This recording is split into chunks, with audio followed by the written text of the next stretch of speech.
Hello everyone, welcome back to Diplomatic Manthan. My name is Aman Singh. So today is your first lecture of polity as a subject. We'll be discussing everything that is related to your polity subject.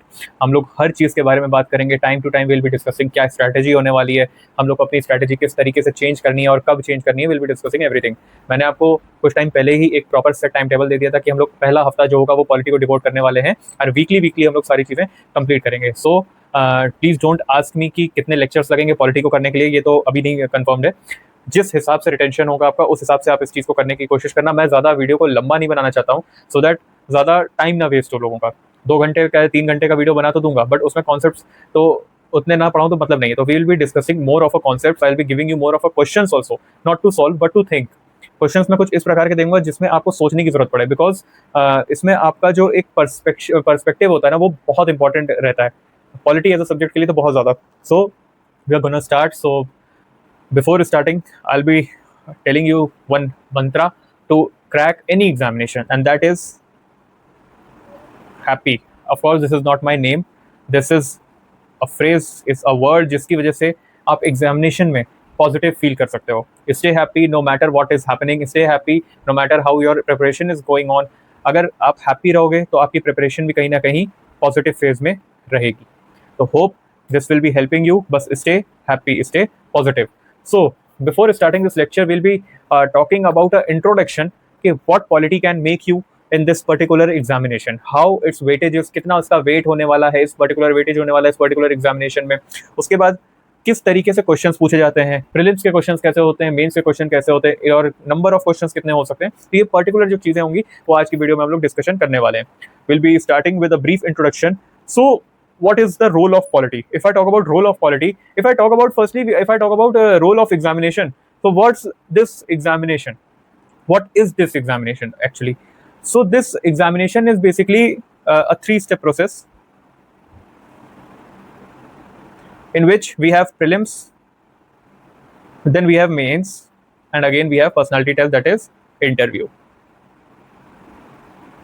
ये 3 चीजें हमें देखने के लिए मिलती हैं इसमें. अब बेसिकली हमें बात करनी है अभी प्रीलिम्स और मेंस पे. प्रीलिम्स इज अ 2-स्टेप प्रोसेस जिसमें आपको देखने के लिए मिलता है GS1 का पेपर और इसमें आपको मिलता है CSAT. Oh my God, CSAT ये आपको देखने के लिए पर्टिकुलरली मिलता है. अगर मैं बात करता हूँ GS की, तो GS जो है वो उसमें आपके क्वेश्चंस होते हैं अराउंड 100 क्वेश्चन. अराउंड क्या 100 क्वेश्चंस ही होते हैं इसमें. 100 क्वेश्चंस होते हैं. Each question contains of 2 marks, 2 marks each. और ये जो आपका पेपर होता है सीसैट, ये एक क्वालिफाइंग पेपर होता है, क्वालिफाइंग पेपर होता है. अब ये सारी चीजें मैं क्यों डिस्कशन करना हूँ, इस तरीके से हम लोग क्या बात करने वाले हैं इसमें, यही हमें देखना है. अगर मैं बात करूं कि प्रीलिम्स में आपके रोल ऑफ पॉलिटी क्या है, जो प्रीलिम्स का सब्जेक्ट है, प्रीलिम्स मतलब जो पेपर है उसमें अगर मैं पॉलिटी के रोल की बात करूं तो किस टाइप से इसमें रिलेटेड होता है. तो अगर मैं पॉलिटी की बात करता हूं तो क्वेश्चन, नंबर ऑफ क्वेश्चन जो होते हैं वो इट विल बी अराउंड 12 से लेके 24 या 25 तक. I will say 24, 12 to 24 questions prelims में आपको कहीं ना कहीं पॉलिटी से रिलेटेड देखने के लिए मिल जाएंगे. और इसके बाद कुछ इसमें इकोनॉमिक्स के होंगे, कुछ साइंस एंड टेक के होंगे, कुछ करंट रिलेटेड होंगे. इस तरीके से हमें देखने के लिए मिल जाएगा. अभी आप जैसे देख सकते हो कि कुछ टाइम से साइंस एंड टेक्नोलॉजी पे हमारी गवर्नमेंट बहुत काम कर रही है, तो उसमें आप एक्सपेक्ट कर सकते हो कि इस टाइम पे साइंस के क्वेश्चन थोड़े ज्यादा हो सकते हैं. इसी तरीके से पॉलिटी में भी काम हो रहा है, तो डेफिनेटली वी कैन सी के पॉलिटी के जो क्वेश्चन है वो भी हमें बढ़ते हुए देखने के लिए मिल सकते हैं. तो इस तरीके से हम बात करेंगे इसमें प्रॉपरली कि हमारा जो प्रीलिम्स होने वाला है उसमें GS में अराउंड 12 से 24 क्वेश्चन, मतलब लगभग 1/4 ऑफ द पेपर जो है वो आपका पॉलिटी से रिलेटेड होने ही वाला है. दिस इज योर प्रीलिम्स का सीन. इसमें सीसैट जो होता है वो क्वालिफाइंग होता है जिसमें आपको 66 मार्क्स लेके आने होते हैं, दैट इज इनफ. अब हम अगर बात करते हैं अपने मेंस की, अगर मैं बात करता हूं मेंस की, तो मेंस का जो पेपर होता है दैट इज डिवाइडेड इनटू, अब ये जो मेंस का पेपर होता है it is divided into some, just a second, and if I talk about mains, तो मेंस का पेपर हम जानते हैं कि ये कुछ चीजों में डिवाइडेड, जैसे GS1, then we have GS2, then we have GS3 and then we have GS4. GS4 is वो आपका एसए वाला, जिसमें एसए वगैरह आता है, उस वाला की बात हो रही है यहाँ पे पर्टिकुलरली. इसकी अगर मैं बात करूँ, इसमें मैं मार्क्स की डिस्ट्रीब्यूशन की बात करता हूँ, तो marks distributed are 250 marks, 250 marks, this is then 250 marks and then 250 marks. 250 number each, ठीक है, ये हमने देख लिया इसमें। अगर अब इसके आगे मैं बात करता हूँ कि किस तरीके से पर्टिकुलर हमें देखने के लिए मिलता है, तो जो पॉलिटी है ना, वो पॉलिटी मेजरली आपका होता है GS2 में। मेजरली क्यों बोल रहा हूँ, polity majorly is asked from your GS2 के पेपर में पॉलिटी कहीं ना कहीं मेजरली पूछा जाता है, VOLITY पॉलिटी पूछा जाता है, and governance also. Basically governance के ऊपर मैं अभी बात नहीं करना चाहता हूँ, अभी सिर्फ मैं पॉलिटी पे स्टिक रहना चाहता हूँ। So this is your particular thing.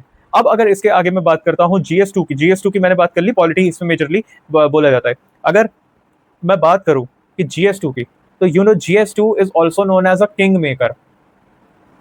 इसको किंग मेकर भी कहा जाता है। अब इसलिए नहीं क्योंकि मैं पढ़ा रहा हूं, इसलिए नहीं कहा जाता है किंग मेकर। किंग मेकर कहने का कुछ रीजन है इसका, क्योंकि या तो इसमें you will be getting a very good marks, आपको बहुत अच्छे नंबर मिलेंगे, या तो इसमें आपको बहुत खराब मिलेंगे। पिछले कुछ टाइम से देखा जा रहा है कि या तो इसमें बहुत अच्छे नंबर मिल रहे हैं या तो बहुत खराब मिल रहे हैं। जो इसमें एवरेज होता है ना, बीच का जो सीन होता है वो कम रहता है।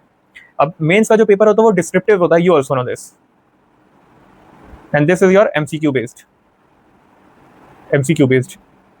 Descriptive polity. ये हो गया आपका, ठीक है। इसमें या तो आपको बहुत अच्छे नंबर मिलेंगे या तो बहुत कम मिल जाएंगे, ये चीज होती है। उसके बाद अब मैं बात करूं, चलो मैंने GS2 में तो बात कर ली, GS2 पे तो मैंने बात कर ली, लेकिन कहीं ना कहीं कुछ क्वेश्चन हमें देखने के लिए मिल जाते हैं GS1 में भी। इसमें भी हमें कुछ ना कुछ क्वेश्चन देखने के लिए शायद मिल सकते हैं कि पॉलिटी इसमें भी कहीं ना कहीं इसमें एक या दो क्वेश्चन आपको कभी कभी देखने के लिए मिल जाते हैं। And primarily if I talk about GS4, तो जो इसमें एस्से वाला होता है, एस्से में इफ क्वेश्चन इज आस्क्ड, अगर क्वेश्चन पूछ लिया एस्से में, उसने बोल दिया write a essay on secularism, तो it is directly question of polity. Essay में भी क्वेश्चन वो किसका पूछ रहा है, कहीं ना कहीं पॉलिटी का ही पूछ रहा है। अगर उसने बोल दिया कि write this on Panchayati Raj institution, तो it is directly question from polity only. तो कहीं ना कहीं आप देख सकते हो कि पॉलिटी का जो वेटेज है वो बहुत ज्यादा है, इसीलिए मैंने इसको बोला किंग मेकर, क्योंकि पॉलिटी जो है ना वो बहुत इंपॉर्टेंट है। GS2 में जिसका कमांड होता है वो कहीं ना कहीं बहुत पॉजिटिव नोट पे ही रहता है। मैं PRI यहाँ लिख देता हूँ, पंचायती राज, क्योंकि यहाँ पे, ठीक है। तो this is the thing particularly upon your आपका जो प्रोसेस होने वाला है कि किस तरीके से आपको किस सारी चीजें देखनी है। So this was your description वाला और दिस वाज योर प्रीलिम्स वाला, ये सारी चीजें हमें देखने के लिए मिल गई। अब मैं आगे बात करूं, इफ आई टॉक अबाउट कि कितने नंबर ऑफ क्वेश्चन, ऐसे कौन से क्वेश्चन हैं जो नॉन क्वेश्चन होते हैं, कौन कौन से क्वेश्चन आपको पता कैसे चलेगा कि ये क्वेश्चन जो है वो पॉलिटी का है। तो अगर क्वेश्चन वो पूछ रहा है ऑन इमरजेंसी, या if the question is on constitution, then the question is from polity. If the question is from emergency, then the question is from polity only. If the question is from secularism, then the question is from polity only. तो इस type के जो questions होंगे वो हमेशा polity से ही relate करेंगे। अगर मैं आपसे पूछूं, अब इसमें एक चीज और है, ये आपको हो सकता है समझ में आ गया होगा बहुत अच्छी तरीके से। अगर मैं आपसे पूछूं कि tell me that you should cover whole syllabus, या हमें थोड़ा बहुत पढ़ने की नीड है। द क्वेश्चन इज, अगर मैं आपसे पूछूं कि हमें पूरा सिलेबस कवर करना चाहिए या कुछ जो नीडेड पार्ट है वो पढ़ना चाहिए, तो आपका आंसर क्या होगा, कमेंट बॉक्स में हमें बताइए। If I ask you, question is we need to cover whole syllabus और नॉट, दैट्स द थिंग, हमें पूरा सिलेबस करने की जरूरत है या नहीं, सिंपल सा question, tell me. So the thing is, इस पे सोचने के लिए ही टाइम दे रहा हूं मैं, सोचने के लिए। अगर जिसने भी बोला है कि yes we need to cover whole syllabus, okay, but जिसने ये बोला है कि नहीं सर हमको पूरा सिलेबस कवर करने की नीड नहीं है, तो प्लीज सर ऐसा मत सोचिए, we need to cover whole syllabus, whole syllabus, we need to cover whole syllabus, but we have to focus more on the areas that are in news. हमें पूरा सिलेबस कवर करना ही करना है, लेकिन focus ज्यादा वहां पे करना है जो एरिया हमारे न्यूज में चल रहे हैं। जैसे अभी वॉर हुई, वॉर में हम लोग ने कौन कौन से मिसाइल्स यूज की, ये साइंस एंड टेक का है आपका। S-400 की जो डील हुई थी, S-400 किस तरीके से काम करता है, ये वर्क करता है, ये आपका साइंस एंड टेक से। तो इस पे जरूरी है कि वो कोई ना कोई क्वेश्चन पूछ ले। अब यहाँ पे इसीलिए हमें सारा कुछ कवर करना ही है, हमें ये भी देखना है, बस हमें फोकस ज्यादा उस पर रखना है जो एरिया हमारा न्यूज में है।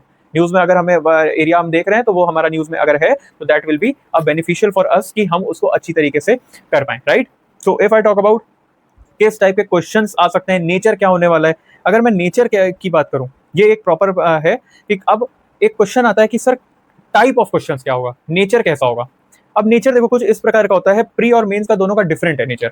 आई मीन टू से कि प्री और मेंस का किस तरीके से डिफरेंट है, pre and then it is mains. अब डिफरेंस देखिए आप कुछ, if I talk about difference, if I talk about difference, तो what would be the difference? Difference basically ये होता है इसमें कि जो देखो करंट रिलेटेड जो टॉपिक होते हैं ना, करंट में मान लीजिए कुछ चल रहा है, तो उससे एक थोड़ा सा इंस्पायर्ड होके जो क्वेश्चन आएंगे आपके वो प्री में आएंगे। मतलब कि मान लीजिए कि S-400 की अभी मैंने बात की, S-400 पे बात हो रही है, हो सकता है वो S-400 के बारे में ना पूछे, वो आपसे बोल दे आकाश मिसाइल के बारे में, आकाश मिसाइल के बारे में आप बताओ, या वो बोल दे अग्नि मिसाइल जो है, अग्नि 3 उसकी रेंज बताओ। रेंज तो बेसिकली नहीं, वो हो सकता है डबल इंजन पूछ ले, उसमें कौन सा इंजन है, या कुछ ऐसा पूछ सकता है, मिसाइल सॉरी इंजन मैं कह रहा हूँ। अग्नि 3 का आपको बोल सकता है पेलोड कैपेसिटी कितनी है, पेलोड कैपेसिटी कितनी है, वो कहीं ना कहीं यहाँ से रिलेटेड करके लिया है ना, साइंस टेक चल रहा था ना कुछ न्यूज में, तो उससे इंस्पायर होकर उसने क्या पूछ लिया आपसे, अग्नि के बारे में पूछ लिया, अग्नि 3 का पेलोड वगैरह। लेकिन यहाँ पे जो क्वेश्चन बनेंगे ना मेंस के, वो डायरेक्ट क्वेश्चन हो सकते हैं कि वो आपके करंट में चल रहा हो और वो डायरेक्टली वो पूछ सकता है। This can be the thing. जैसे एग्जांपल अगर मैं बात करता हूं, जैसे अभी कुछ टाइम पहले देखिए स्पीकर के बारे में भी काफी चीजें चल रही थी। If I talk about speaker, तो वो स्पीकर के बारे में जब चल रही थी तो प्रीलिम्स में जो क्वेश्चन होगा, अगर स्पीकर के बारे में तो स्पीकर क्वेश्चन हो सकता है कुछ इस प्रकार का क्वेश्चन हो सकता है आपका, question can be who administers the oath to speaker, who administers, ये आर है, the oath to speaker. Those who all know, इसका आंसर जरूर करिएगा। Your options are president, then your option is, second option is governor of the state, third option is your pro tem speaker, and fourth is nobody. ये आपका question आ गया। अगर वो मान लीजिए कुछ भी करंट में ऐसा टॉपिक है जो चल रहा है कि करंट का एक वो बहुत इंपॉर्टेंट टॉपिक है, तो वो आपसे इस तरीके से प्रीलिम्स में क्वेश्चन पूछ सकता है। मान लीजिए कि जैसे कुछ टाइम पहले सचिन पायलट का सर का साथ हुआ था राजस्थान में, एक स्पीकर को उन्होंने बुलाया नहीं था कि आप मेजोरिटी अपनी प्रूव कर पाइए, तो इस तरीके से अगर कोई क्वेश्चन पूछ रहा है तो वो क्या हो सकता है, वो स्पीकर से देखिए कहीं ना कहीं इंस्पायर हुआ स्पीकर से, और स्पीकर के ऊपर उसने क्वेश्चन पूछ लिया, राइट, उन्होंने ऐसे पूछ लिया। बट अब इसका आंसर आप दे लो, मैं आपको समय दे रहा हूं, I will be giving you time of 5 seconds. So उसके बाद I will be telling you answer definitely. So time up. अगर मैं बात करूं, इसका जो आंसर होने वाला है वो होने वाला है nobody, because he doesn't takes oath as a speaker, he takes as a member of your particular. अगर मैं बात करूं इसमें क्वेश्चन, इसका मेंस में क्या क्वेश्चन आएगा, तो इसी का अगर मैं बात करूं, इसी की बात करूं, तो इसमें क्वेश्चन आ सकता है in the light of recent controversy regarding the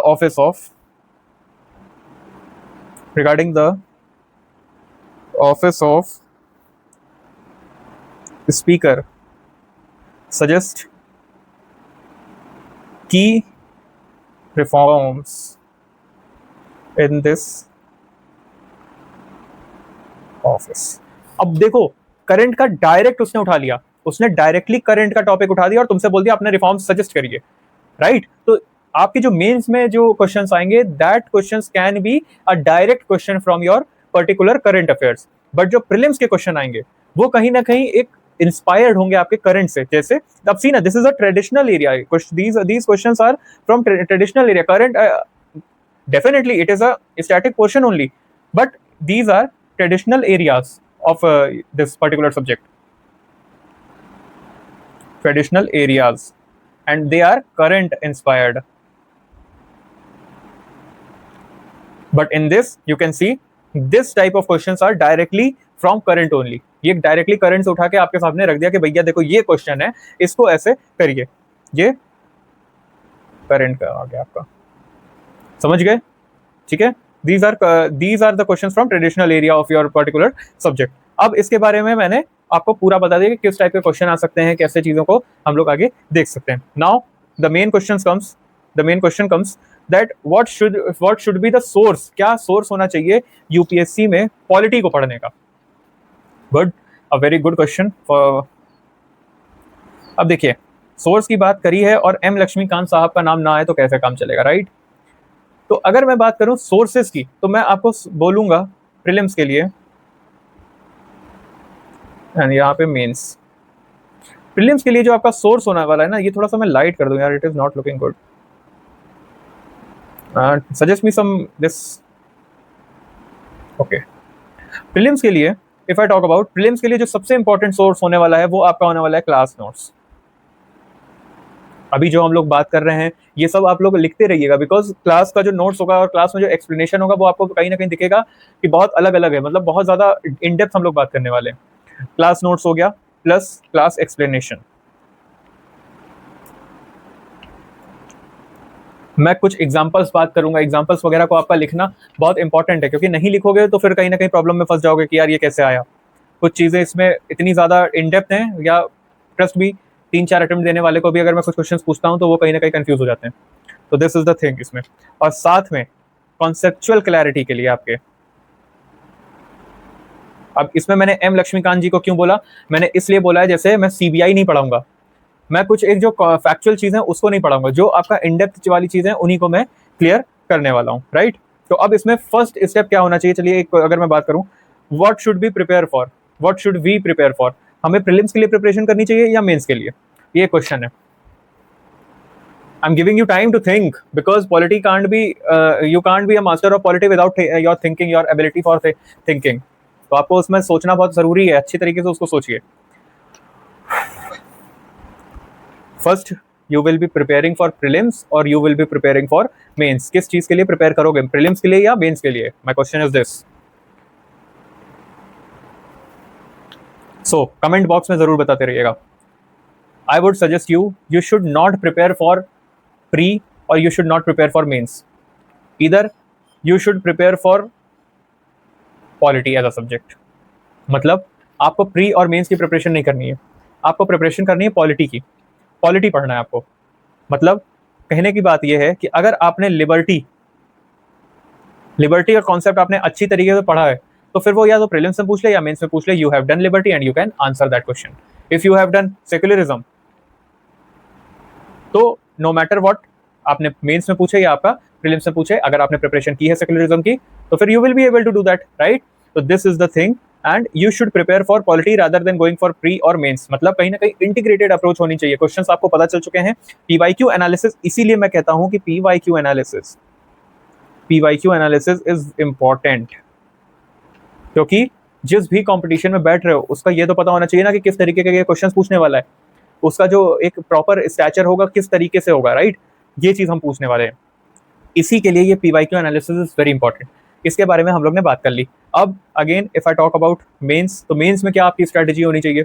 अच्छा ठीक है, मैंने क्लास नोट्स एंड एक्सप्लेनेशन बोला है, तो ट्रस्ट मी, अगर ये क्लासेस में डिक्टेट तो नहीं करूंगा मैं, because I have to finish your this particular polity subject, खत्म करना है, क्योंकि इस अगर मैं डिक्टेशन पे आ जाऊंगा तो फिर इट वुड टेक बहुत लंबा टाइम, उतना लंबा टाइम वी डोंट हैव, है ना? तो बट एक्सप्लेनेशन पार्ट जो है उसके बाद आप ट्राई करिएगा कि साथ साथ वीडियो पे जब आप देख रहे हो वीडियो तो साथ साथ नोट्स बना पाइए अपने लैंग्वेज में।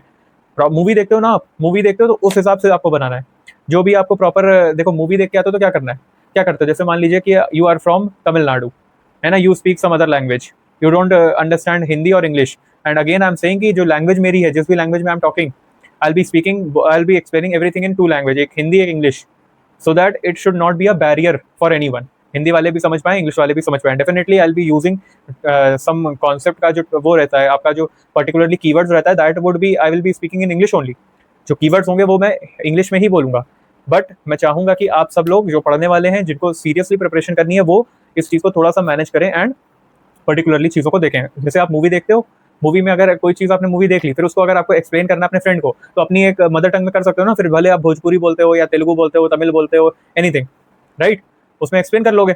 भाई आपको यहाँ करना है, you have to see this movie, you have to watch this movie, आपको प्रॉपरली हमारी मूवी देखनी है, अच्छी तरीके से समझना है, उसके बाद एक्सप्लेन करना है किसको, अपने पेन एंड पेपर से, पेपर पे एक्सप्लेन कर दो, लिख दो कि हाँ ये चीज़ें ऐसे होती हैं, इस तरीके से सारी चीज़ें समझाई गई है, ठीक है, clear? This is the thing. If I talk about this mains में class notes, again I will not say that class notes are enough, because इसमें सबसे इंपॉर्टेंट चीज़ है करंट अफेयर्स। करंट अफेयर्स के लिए you can refer any magazine, you can refer your newspaper, because newspaper is a very good thing for mains. Mains के लिए literally वो बहुत important चीज़ है। मेंस में जितना न्यूज़पेपर का काम आता है वो सब दिख जाता है। मेंस के लिए it is very much important. चलिए, so this was all about your introduction. कितना क्या इंट्रोडक्शन था, किस तरीके से हमें सारी चीज़ों को देखना है, हमने सब कुछ इसमें बात कर लिया है रिलेटेड टू योर प्रॉपर आपका एग्जामिनेशन, किस तरीके का इसका प्रोसेस होता है, कितने क्वेश्चंस पूछे जाते हैं एंड ऑल। अच्छा ओके, मैंने इसमें आपको बताया नहीं, पॉलिटी इसमें GS2 में पॉलिटी जो होता है वो पर्टिकुलरली आपका 100 to 120 मार्क्स, मैं इसको दूसरे पेन से लिख देता हूँ so that you can see it well. 100 to 120 marks जो होता है वो कहीं ना कहीं पॉलिटी से रिलेट करता है। तो this is your thing, okay. Now if we talk about, let's start with our today's topic. ये आपका प्रॉपर एक जिस्ट था कि आपको पॉलिटी में किस तरीके से पढ़ना है, किस तरीके से सारी चीजें करनी है, नेक्स्ट 7 डे किस तरीके से क्लासेस चलने वाली हैं, ये सब मैंने आपको पहले ही बता दिया। So let's start with today's topic. अब मेरी ड्राइंग पे कोई नहीं हंसेगा, I know my drawing is really good, ये मुझे पता है। अब तुम बताओगे कि मेरी ड्राइंग कैसी है, तो जहां भी मौका मिलेगा मैं अपनी ड्राइंग का प्रदर्शन जरूर करूंगा। So no one will get offended, will be starting with today's topic. अब चलो बताओ, ये बताना मेरे को कि ये क्या है। ये तो यार अजीब सा बन गया।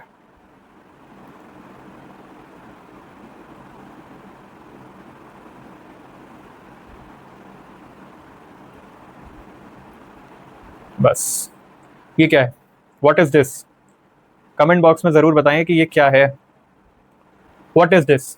ये जो मैंने ड्राइंग बनाई है ये ड्राइंग क्या है, व्हाट इज दिस? मैंने जब ऑफलाइन में ये चीज पूछी थी ना तो बहुत मस्त मस्त क्वेश्चन आंसर आए थे मेरे पास, लिटरली बहुत अच्छे आंसर आ रहे थे। कोई कह रहा था बॉल है, कोई कह रहा था कुछ, मतलब लिटरली बड़े मस्त क्वेश्चन आए थे।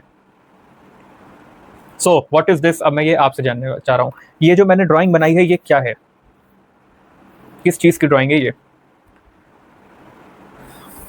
सो समवन सेड, अब इसको मैं आंसर दे देता हूँ because we have some strains for our time. तो इसको किसी ने मेरे को बताया था, दीज आर एग्स। तो एग है, अगर ये अंडे हैं तो फिर अंडे कहीं ना कहीं से तो आए होंगे, दैट मीन्स यहाँ पे इसका कोई मदर भी होगा, right? So we have here a mother hen। मैंने थोड़ा गड़बड़ बना दिया है।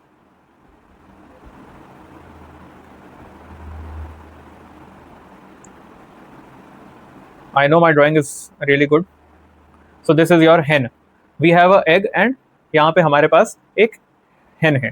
अब ये जो eggs है ना, eggs हैं, ये जो eggs हैं ये कुछ रिप्रेजेंट कर रहे हैं, ये कुछ ना कुछ रिप्रेजेंट कर रहे हैं। और वो क्या रिप्रेजेंट कर रहे हैं, इनका कुछ नाम भी होगा। इन अंडों का मैं कुछ नाम दे देता हूँ, इन एग्स को कुछ नाम दे देता हूँ मैं।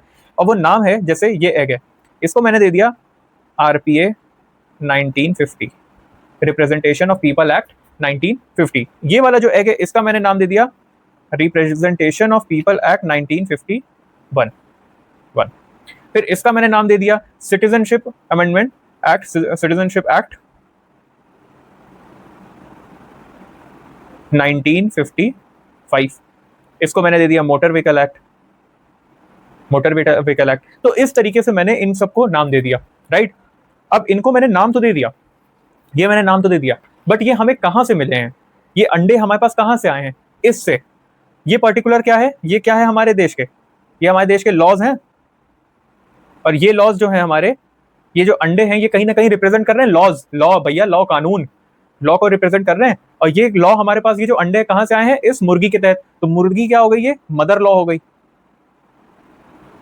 Mother law. Is that right? बिल्कुल सही है, मदर लॉ हो गई है। अब हम आगे बात करते हैं। हमने देखा कि ठीक है, अब देखो, अगर अंडा था तो मुर्गी तो होगी ही होगी, ये मदर लॉ हमको मिल गया। अब ये जो फिगर्स हैं जो इन्होंने रिप्रेजेंट किया है, ये जो है, ये जो हमारे लॉज हैं, ये हमें कहां से मिले हैं? ये हमें इस मुर्गी के तहत मिले हैं। और ये मुर्गी जो है हमारी, ये क्या कहलाएगी हमारी? यही तो है भैया हमारी कॉन्स्टिट्यूशन। क्योंकि हमें कोई भी कानून मिलता है वो किसके तहत मिलता है? हमारे भारत के संविधान के तहत, हमारे कॉन्स्टिट्यूशन से हमको कोई भी, अगर आप देख लो कोई भी लॉ हो, वो किसके वजह से मिलेगा? हमारे कॉन्स्टिट्यूशन। तो हमारी ये जो मुर्गी है ये क्या हो गई, हमारी कॉन्स्टिट्यूशन हो गई। और बाकी जो हमारा काम हो गया वो हमने देखा, जो हमारे बाकी लॉज हैं वो ये अंडे हो गए, ये रिप्रेजेंट कर रहा है, राइट? अब हम बात करते हैं।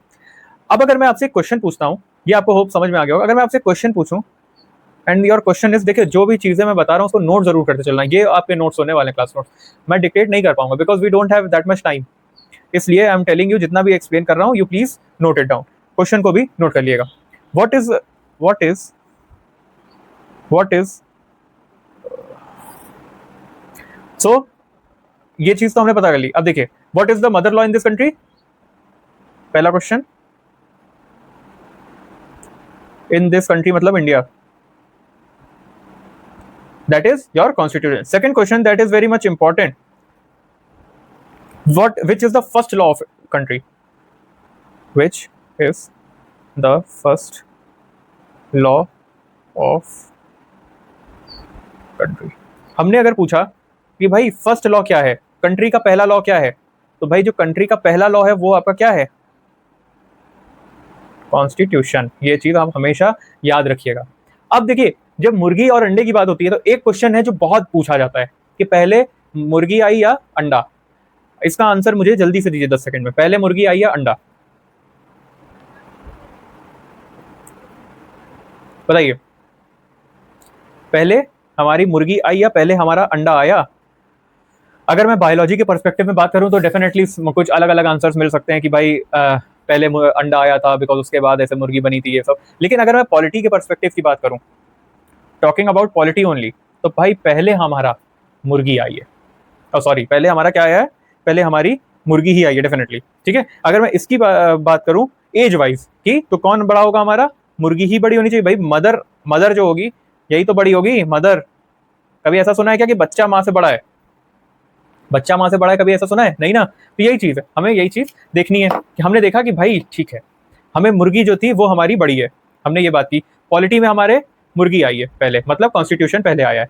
तो अगर इसके बाद में क्वेश्चन की बात करूं तो which was the date of birth for constitution, date of birth क्या है हमारे मदर लॉ की, DOB of constitution, what is the DOB of constitution, constitution का DOB क्या है, date of birth of that मुर्गी क्या है होनी चाहिए, 26 जनवरी, ओके 26 जनवरी 1950, किसने बोला भाई जी बोलिए। So the date of birth for our particular this is 26 November, भाई 26 जनवरी 1950 में तो उसने चलना सीखा था, अडॉप्ट ये कब हुआ था 1949, ये हमारा डेट ऑफ बर्थ है मदर लॉ का, ठीक है। दिस वाज द टाइम जब ये, okay what is this now, adopted, our constitution was adopted। अब ये तो हमें समझ में आ गया, लेकिन अब ये देखिए मेरा पॉइंट यहाँ पे, ये क्वेश्चन पूछने का एक पॉइंट था मेरा, अब वो जो पॉइंट है वो ये है कि क्या ऐसा हो सकता है कि जो एज ऑफ दैट पर्टिकुलर अंडा can be more than that मुर्गी, मतलब ऐसा कभी हो सकता है कि if there is a case जहां बेबी जो है वो अपनी मदर से पहले पैदा हुआ हो, जो बेबी है वो बड़ा है age compare to his mother in age, ऐसा कभी हो सकता है कि जो बेबी बॉर्न हुआ, बेबी हो, जो बच्चा हो, या जो अंडा, जो अभी हम लोग यहाँ बात कर रहे थे, ये जो अंडा हो इसकी एज जो हो वो इस मदर से ज्यादा हो, ऐसा हो सकता है, हो सकता है या नहीं हो सकता, जस्ट टेल मी यस और नो। यस बिल्कुल हो सकता है, अगर if the baby is adopted. अच्छा अब इसका क्या मतलब हो गया एडॉप्टेड का, अरे हो सकता है कि जो मदर लॉ हो वो मदर जो हो वो 25 साल की हो, उसने 30 साल के बच्चे को अडॉप्ट कर लिया हो, या उसने शादी की हो एक 60 साल के आदमी से जिसका एक पहले से बेटा हो जिसकी एज हो 32 ईयर्स, और ये मदर हो गई टेक्निकली, तो age of the particular thing is बड़ा। तो अगर हम बात करें तो इसी में हमें एक चीज और मिलती है कि अगर जो बच्चा है वो अडॉप्टेड है, जैसे IPC हमारा इंडियन पीनल कोड हमारा 1860, ये अगर अडॉप्टेड है तो ये जो हमारी मदर हेन है, ये जो मदर लॉ है इससे बड़ा हुआ। इसी के तरीके से हमारा IEA एक्ट, ये हमारा 1872, ये हमारा 1872, और ये हमारा कब आया था 1949 में, तो कहीं ना कहीं उससे बड़ा हो गया ना ये, है ना। इस तरीके से हमें देखना है कि हाँ भाई हो भी सकता है बिल्कुल, अगर वो जो एग है वो अडॉप्टेड है या जो वो सन है वो अडॉप्टेड है। तो एज वाइज अगर देखें तो ओल्डर देन कॉन्स्टिट्यूशन हो गया age wise, older than constitution. लेकिन एक चीज बताइए कि एज वाइज तो वो ओल्डर देन कॉन्स्टिट्यूशन हो गया, बट फिर भी क्यों हमने मदर लॉ को मदर ही रखा, क्योंकि कहीं ना कहीं वो एग्जिस्ट कर रहा है किसकी वजह से, हमारे जो मदर लॉ है उन्होंने अलाउ किया है, एक्सेप्ट किया है, इसकी वजह से। मतलब ये जो हेन है ना हमारी, ये हेन, इसने इसको एक्सेप्ट किया ना, इसकी वजह से ही तो ये एग्जिस्ट कर रहा है, नहीं तो एग्जिस्ट करता नहीं, एग्जिस्ट करता। अगर इसको हमें हटाना ही होता तो हम एक्सेप्ट ना करते, ये हट जाता, हमारे कॉन्स्टिट्यूशन में रहता ही नहीं बिल्कुल। तो कहीं ना कहीं ये जो एग्जिस्ट कर रहा है, बड़ा हो या छोटा, किसकी वजह से कर रहा है, हमारे मदर लॉ की वजह से। इस वजह से जो हमारी जो कॉन्स्टिट्यूशन है वो सुप्रीम है, उससे बड़ा कुछ नहीं, समझ गए। दिस इज द थिंग जिसके ऊपर हम लोग अभी तक बात कर रहे हैं, राइट। अब ये भी हमने समझ लिया कि ठीक है, इसके ऊपर देखिए क्वेश्चन बन चुके हैं। I am teaching you this particular constitution वाला थिंग बिकॉज इसके ऊपर क्वेश्चन भी बन चुके हैं। और क्वेश्चन इसका ये था, मैं लिख देता हूँ question, you can note it down. Your question was what is the what do you mean by constitution.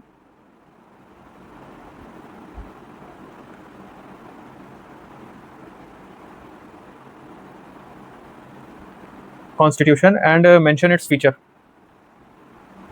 Mention its feature. और ये क्वेश्चन आपका आ चुका है मेंस में, इस टाइप के क्वेश्चंस बिल्कुल आ चुके हैं।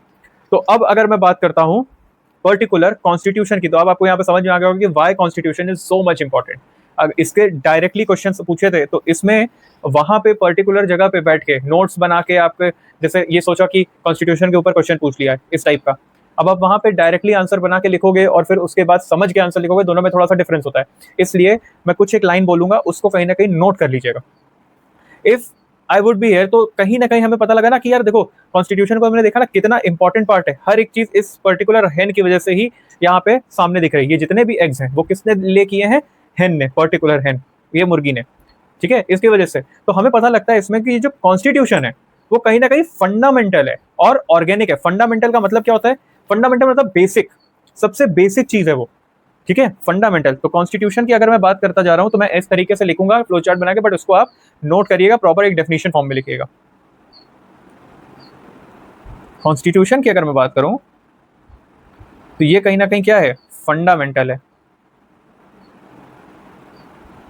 ये हमारा एक फंडामेंटल है भाई, फंडामेंटल प्रॉपर है एकदम। फंडामेंटल मतलब होता है बेसिक, और साथ में क्या है, ऑर्गेनिक है। अब ऑर्गेनिक का मतलब देखिए, दो तरीके के ऑर्गेनिक के मीन्स हो सकते हैं। पहला जो हम लोग को पढ़ाया जाता था जब मैं बायोलॉजी वगैरह पढ़ता था, living and non living. Biology हम लोग भाई छोटे थे तो उसमें एक टर्म यूज किया गया था, लिविंग एंड नॉन लिविंग। तो मतलब क्या हुआ, ये एक बेसिक है, ऑर्गेनिक है। ऑर्गेनिक मतलब कि ये जो लिविंग है, लिविंग में क्या होता है कि they can change with time.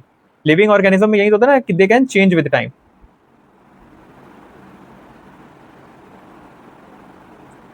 तभी तो देखो कि इतना ऑर्गेनिक है, तभी तो इसमें अमेंडमेंट्स होते रहते हैं।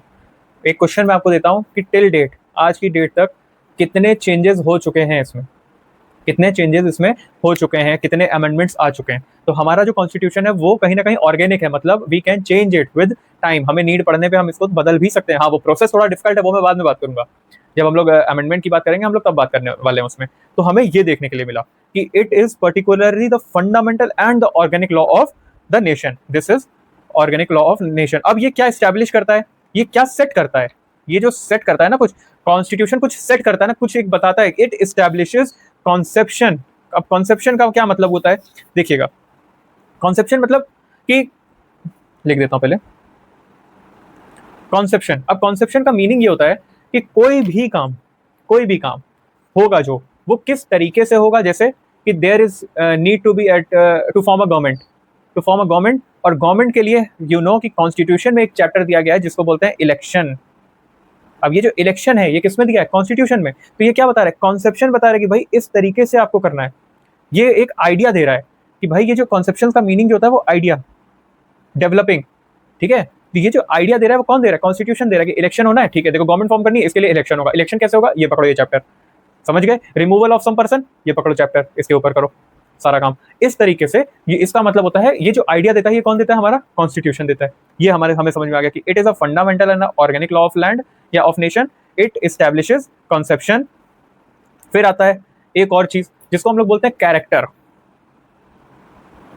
अब ये कैरेक्टर जो है ये क्या है, कैरेक्टर मतलब आप सब लोगों को पता होगा, सबके पास एक कैरेक्टर होता है, मतलब एक नेचर हो गया कि आपका क्या नेचर है, आपका कैरेक्टर है कैसा है। मतलब अगर मैं बात करूं, जैसे अगर मैं बात करता हूं इंडिया वर्सेस पाकिस्तान की, इंडिया वर्सेस पाकिस्तान की अगर मैं बात करूं क्या लगता है किसका कॉन्स्टिट्यूशन ज्यादा बेहतर है? मैं खुद ही बता देता हूँ, इंडिया का ही बेहतर है। मतलब ये नहीं बोलना चाहिए, बट ठीक है, यस इंडिया इज ग्रेट। ठीक है, तो अगर मैं बात करता हूँ, इनकी बात करता हूँ, तो आप इंडिया का जो नेचर है वो कैसा है अगर पता करना है तो किसके पास जाओगे? कॉन्स्टिट्यूशन में। इंडिया का नेचर कैसा है ये आपको पता करना है तो किसके पास जाओगे? कॉन्स्टिट्यूशन के पास। तो वो आपको बताएगा क्या कि सर जो इंडिया है ना वो सेक्युलर है,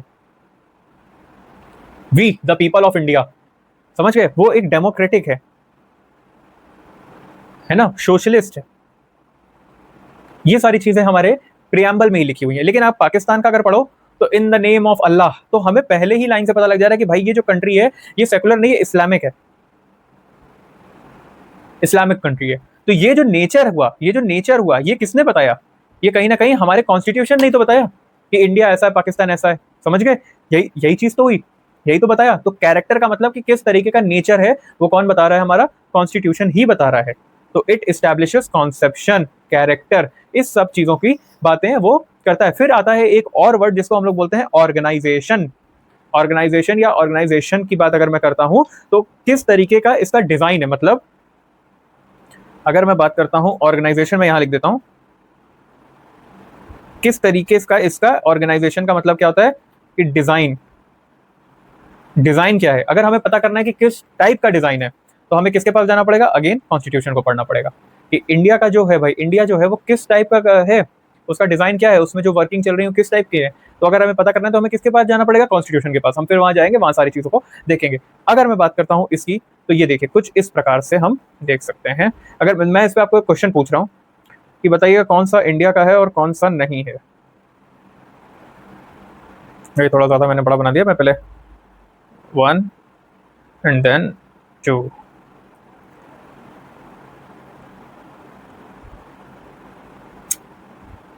ओके, दिस इज नॉट, ये एक आपका आ गया, उसके बाद यहाँ पे एक और। अब this is your executive and this is your legislature and this is your judiciary। तो इसमें आपको बताना है कि which one India follows, India क्या फॉलो करता है? Legislator, executive, judiciary. इंडिया, दो मैंने डायग्राम बनाए हैं 1 and 2। आपको क्या लगता है कि इंडिया इसमें से कौन सा फॉलो करता है, डायग्राम 1 या डायग्राम 2? इंडिया कौन सा है, 1 2 या ऐसा वैसा? ये है ऐसा ऐसा वैसा या कैसा? अगर मैं बात करूं कि जो पर्टिकुलरली इंडिया है वो कौन सा मॉडल फॉलो करता है, model number 1, model number 2, both और नन, किस तरीके का है?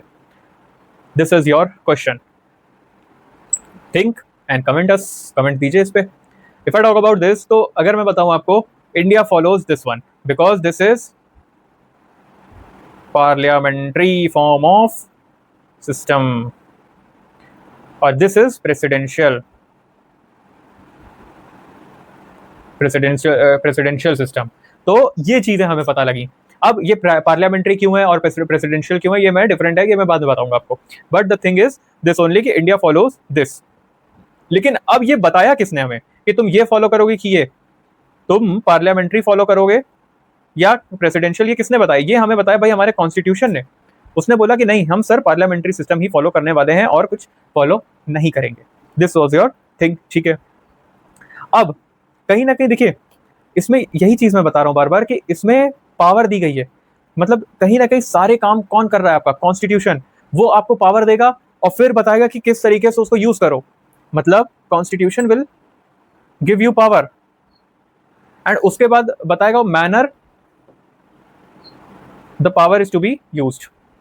मतलब इसका एग्जांपल अगर मैं दूं तो आर्टिकल 21 एंड 22, ये एक बहुत अच्छा एग्जांपल है इसका। अगर मैं इनकी बात करूं तो आर्टिकल 21 एंड 22 में क्या दिया है भाई? इसने बोला है कि state can take your life, take away your, इसमें इसमें बोला है कि आपको प्रोटेक्टेड हो ना। आर्टिकल, मैं इसको फंडामेंटल राइट पढ़ाऊंगा, बताऊंगा। फिलहाल आप ये समझिए कि आर्टिकल 21 में ये नहीं दिया। आर्टिकल 21 में से तहत है ये है कि state can take away your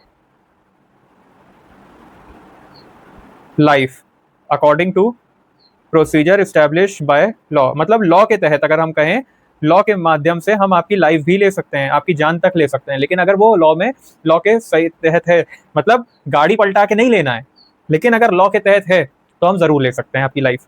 ठीक है, इसकी मैं अगर बात करता हूँ तो किस तहत ले सकते हैं, ये भी किस में दिया हुआ है, ये भी किस में दिया हुआ है, ये भी आपके कॉन्स्टिट्यूशन में दिया है। हम आपकी लाइफ तो ले सकते हैं, लेकिन कैसे लेंगे वो भी एक कॉन्स्टिट्यूशन में पर्टिकुलरली दिया हुआ है। You can be arrested, you can be arrested.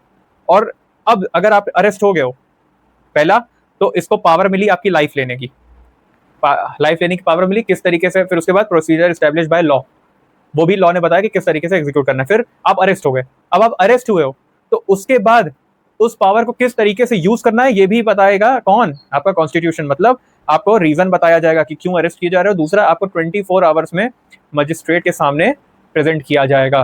तो कहीं ना कहीं देख नहीं रहे हो आप, वो आपको पावर भी दे रहा है और वो भी ये भी बता रहा है कि इस पावर को किस तरीके से यूज करो। वो आपको ये भी देख बता रहा है, बोला कि ये पकड़ो, इसको जाके अरेस्ट कर लो, लेकिन इसको अरेस्ट करने के बाद इसके पास आपको पावर भी दे रहा है कि जाके देखिए ये काम करना है आपको। ठीक है, वो मैनर भी बता रहा है कि इस तरीके से आपको अपनी पावर का यूज करना है। तो ओवरऑल अगर मैं बात करूं, जैसे एक और मैं एग्जांपल देता हूं इसमें, कि जो सेंटर होता है, सेंटर वो प्रेसिडेंशियल रूल जो होता है, प्रेसिडेंशियल रूल वो स्टेट में लगा सकता है अकॉर्डिंग टू आर्टिकल। ये पावर उसको कहां से मिली है, पावर मिली है उसको ये सेंटर वाली, सेंटर जो स्टेट पे प्रेसिडेंशियल रूल लगा सकता है। ये जो पावर, रुको मैं यहां नहीं लिखूंगा, मैं इसको यहां लिखता हूं, centre presidential rule to state, ये जो है ये पावर दी गई है 356 में, आर्टिकल 356 में ये पावर दी गई है। बट वो जो है ये पावर वो कब एक्सरसाइज करेंगे, इसमें इसका भी कौन बताएगा, ये भी हमारा कॉन्स्टिट्यूशन बताएगा। और इसमें लिखा है only if not working according to constitution. State जब कॉन्स्टिट्यूशन के अकॉर्डिंग वर्क नहीं कर पा रहा है तभी आप ये पावर जो है आर्टिकल 356 में जो आपको दी गई है तभी आप यूज कर सकते हो। सेंटर इस तरीके से ही यूज करना है, अदरवाइज ऐसे फालतू में नहीं, कभी भी मन किया उठे और चले गए यूज करने। लेकिन अगर स्टेट जो है वो वर्क नहीं कर पा रहा है अकॉर्डिंग टू कॉन्स्टिट्यूशन, तो आप उसको जरूर ही ये वाली जो पावर है आपकी वो यूज कर सकते हैं। So this is your thing, ये पर्टिकुलर आपकी चीज है। तो जो भी काम आप कर रहे हो वो कौन बता रहा है आपको, कॉन्स्टिट्यूशन बता रहा है। Either it is something related to constitution और एनीथिंग एल्स। ठीक है, ये जो पर्टिकुलर थिंग है वो आपको कौन बता रहा है। इसीलिए कॉन्स्टिट्यूशन जो है वो क्या कहलाएगा हमारा, it is known as the constitution is a supreme law. इसीलिए हम क्या बोलते हैं कॉन्स्टिट्यूशन को अपने, सुप्रीम लॉ ऑफ लैंड। हमारे यहाँ का सुप्रीम लॉ कौन सा है, कॉन्स्टिट्यूशन। ठीक है, जो भी लॉ होंगे वो सारे किसी के होंगे, इसी में कंफर्म होंगे। सब कुछ भाई, कोई भी चीज हो वो आपको कंफर्म करवानी ही पड़ेगी। अब अगर मैं एक और बात करूं तो एक क्वेश्चन मैं पूछता हूं, इज देयर एनी कस्टम, कोई एक ऐसा कस्टम है, इज देयर एनी, या इज देयर एनी लिखिए, विच कस्टम, ये मैं क्यों कह रहा हूं ये मैं अभी प्रूफ करने वाला हूं। Which is the custom that is, which is violation of Indian constitution but still legal. ऐसा कौन सा कस्टम है जो इंडियन कॉन्स्टिट्यूशन को तो वायलेट कर रहा है बट फिर भी लीगल है। अब मैं आप लोग से डायरेक्टली कनेक्टेड होता तो इसमें ज्यादा मजा आने वाला था पॉलिटी में, बट इट्स ओके। देखो इसमें मेरे को, मैं खुद बताता हूँ, एक क्वेश्चन, एक पर्टिकुलर आंसर मिला था मुझे सबरीमाला का। अब आई एम श्योर बहुत लोगों के मन में आया होगा ये सबरीमाला। अब देखिए सबरीमाला केस क्या था, सबरीमाला केस क्या था। अगर मैं इसकी बात करूं तो इसमें कहा गया था कि भाई there is a particular lord that is Ayyappa, है ना, श्री अयप्पा जी की वहां पे पूजा होती है। तो उसमें कहा गया कि भाई पर्टिकुलर एज ग्रुप, मतलब फ्रॉम 10 to 50 एज ग्रुप जो होती है विमेंस की, they are not allowed in temple because they are in their reproductive stage। तो particularly इस एज के जो लोग होंगे उनको अलाउ नहीं किया जाएगा मंदिर, because they are considered as impure. अब देखो एक चीज समझो, our constitution is so powerful, इसमें सुप्रीम कोर्ट ने कहा कि sir you are calling them impure and how could you, because आप उनको जब इम्प्योर बुला रहे हो ना तो you are violating article 17 of Indian constitution. So अगर अब मैं बात करूं कि आर्टिकल 17 तो वायलेट कर रहे हो आप, तो violation of article 17 is not possible because वो किसमें दिया है, हमारे कॉन्स्टिट्यूशन में। चलिए एक और एक कॉन्सेप्ट पढ़ते हैं, it is also, constitution is also known as a sanctity, it has some legal sanctity. Sanctity का मीनिंग होता है होली। होली मतलब समझ रहे हो, प्योर। अगर मैं बात करूं कि हिंदू धर्म में सबसे ऊंची बुक अगर कहा जाए तो किसको मिला है सबसे ऊंचा औधा, अगर पोजीशन वाइज में बात करूं तो सबसे इंपॉर्टेंट टेक्सचर जो बुक कहेंगे वो कौन सी होगी, टेक्स्ट जो होगा, जैसे रामायणा हो गई या गीता हो गई, भगवत गीता हो गई। तो अगर सबसे वैसी बुक कहेंगे तो कौन होगी? अगर मैं इसका आंसर दूं तो it will be known as Vedas. Vedas क्यों? बिकॉज ये जो बुक्स हैं इनके जो राइटर्स हैं वो उनके बारे में हमको पता है, राइटर्स। बट ये जो वेदास है ना, इनके राइटर्स के बारे में हमको नहीं जानकारी है, और इनके राइटर्स के बारे में जब हमको जानकारी नहीं है तो हम इनको कहते हैं कि they are written by God, they are written by God. तो उनकी जो बात है, गॉड ने अगर लिख दिया, गॉड ने कोई चीज लिखी है तो that can't be, that is very pure, that is Holi. उसी तरीके से हमारा कॉन्स्टिट्यूशन है, जो कॉन्स्टिट्यूशन है ना उसमें लिखी हुई कोई भी बात होगी वो एक बहुत ही ज्यादा लीगल सैंक्टिटी वो करेगी, अप्लाई करेगी अपने ऊपर, होली रहेगी। It is a holy book of our constitution, is our holy book of our nation, it is a holy book of our nation. हिंदू मुस्लिम ये सब की अगर मैं बात ना करूं, अगर इंडियन की बात करूं, for Indian which book is सबसे ज्यादा सर्वोपरि टाइप होनी चाहिए, तो that will be constitution. So this was all about your constitution. Hope आपको प्रॉपरली सब कुछ समझ में आया होगा, and will be doing everything like this only. हम लोग प्रॉपरली, मैं ट्राई करूंगा ना कि कल से मैं को ज्यादा लिखना ना पड़े, मैं प्रॉपर आपके लिए एक बना के लाऊंगा पीपीटी में भी। मतलब पॉसिबिलिटी है ये कि मैं ऐसे भी पढ़ा सकता हूँ और वैसे भी पढ़ा सकता हूँ, दोनों पॉसिबिलिटी है। सो होप आपको समझ में आना चाहिए। द थिंग इज कि आपको समझ में आए, that is much more important than any other thing. So will be meeting you in next video, तब तक के लिए जय हिंद।